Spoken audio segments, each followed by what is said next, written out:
قسم ہے فجر کی اور 10 راتوں کی اور جفت اور داغ کی اور رات کی جب جانے لگے، یقیناً اس میں صاحب عقل کے لیے قسم ہے۔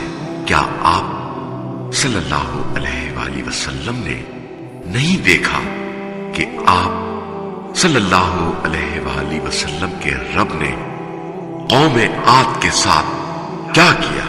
ستونوں والے ارم کے ساتھ، جس کی نظیر کسی ملک میں نہیں بنائی گئی، اور قوم سمود کے ساتھ جنہوں نے وادی میں چٹانیں تراشی تھی، اور میخوں والے فرعون کے ساتھ ان لوگوں نے ملکوں میں سرکشی کی اور ان میں کثرت سے فساد پھیلایا۔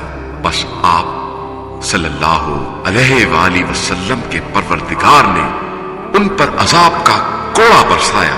یقیناً آپ صلی اللہ علیہ وآلہ وسلم کا رب پاک میں ہے، مگر جب انسان کو اس کا رب آزما لیتا ہے، پھر اسے عزت دیتا ہے اور اسے نعمتیں عطا فرماتا ہے، تو کہتا ہے میرے رب نے مجھے عزت بخشی ہے، اور جب اسے آزما لیتا ہے اور اس پر روزی تنگ کر دیتا ہے تو وہ کہتا ہے میرے رب نے میری توہین کی ہے۔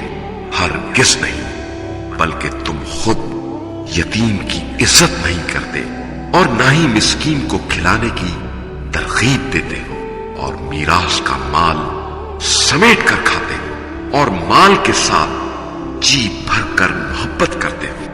ہرگز نہیں، جب زمین کوٹ کوٹ کر ہموار کی جائے گی اور آپ صلی اللہ علیہ وآلہ وسلم کے پروردگار کا حکم اور فرشتے صف در صف حاضر ہوں گے، اور جس دن جہنم حاضر کی جائے گی اس دن انسان متوجہ ہوگا، لیکن اب متوجہ ہونے کا کیا فائدہ ہوگا؟ کہے گا کاش میں نے اپنی اس زندگی کے لیے آگے کچھ بھیجا ہوتا۔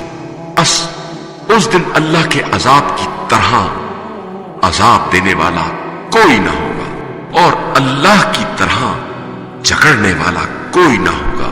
اے نفس مطمئنہ، اپنے رب کی طرف پلٹ آ، اس حال میں کہ تو اس سے راضی اور وہ تجھ سے راضی ہو۔ پھر میرے بندوں میں شامل ہو جا اور میری جنت میں داخل ہو جا۔